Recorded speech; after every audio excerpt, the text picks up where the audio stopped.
Okay. We know we value exercise for more things than fat loss and weight loss. We talked about this the other day. You yelled about it, actually. But I do have a win that I wanted to share.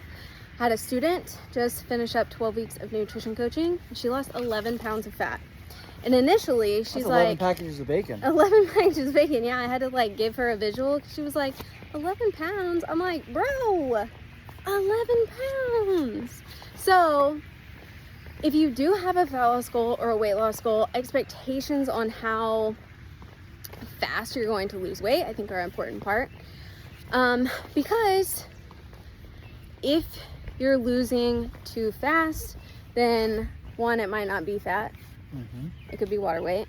Two, it might not be sustainable for a very long time. Three, you could be losing muscle. Not good. No, because if you want to be toned and fit and strong AF and badass, like, you need your muscle mass. Yep.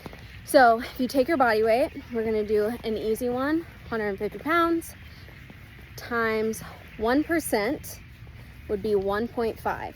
So on a high end, 1.5 pounds per week of body weight. So that would be 6 pounds a month. That's aggressive. That's aggressive. That's the most aggressive you would want to go. Would be something to look at, or 1 to 3% of body fat per month. If you have a scale that reads body fat percentage accurately. Yeah. Yeah, so if you take 12 months and you say, I'm going to have an expectation of 2% body fat. I'm 40% body fat. I want to become 20% body fat. 20%, right? In theory, that might take 10 months of solid, consistent, hard work. That's like hitting most of your goals at like 80%, 7 days a week for 10 months. Yep. So that would be fairly aggressive, right? It would be but aggressive. Approachable, and it's more realistic to go, okay, that's like a 10-month goal at 2%.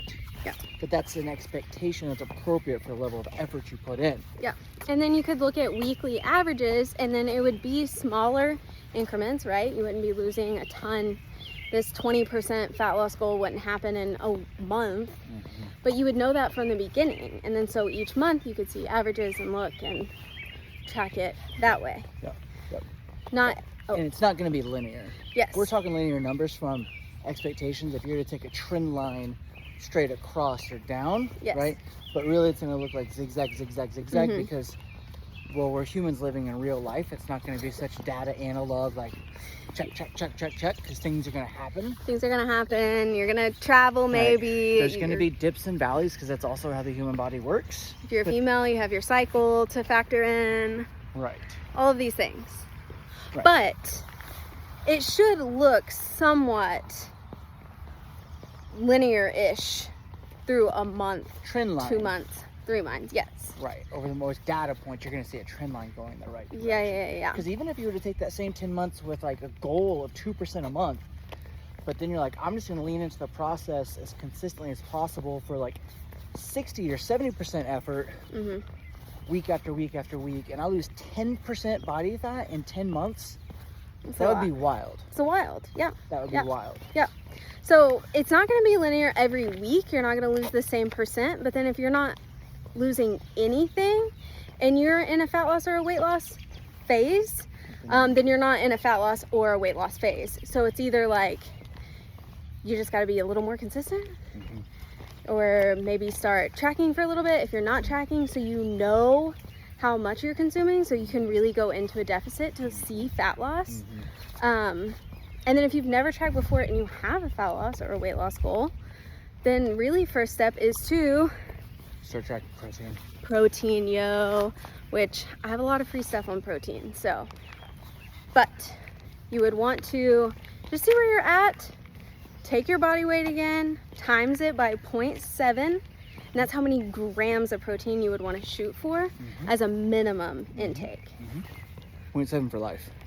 So regardless of all your goals, building a habit of 0.7 should be habit number one you build, and that's going to align all of these like body composition goals and health goals with it. Yeah, so fat loss, health goal, weight loss, muscle gain, whatever it is. And once Adventure goal. 0.7 becomes normal, you can start to mess with the other things around it or increasing it.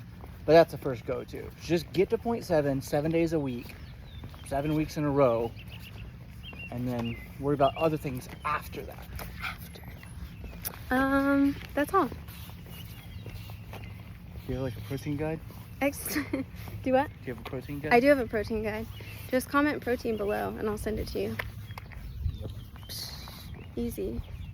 Okay. Anything else for the people? I don't think so. Today I learned that when you're welding 16 gauge steel that you need to go in inch increments with your tack welds, and then you need to fill in with 15-second gaps in a sporadic pattern so that there's not too much heat build up so that you don't get any blow through on your metal. All right, we're shoving it down.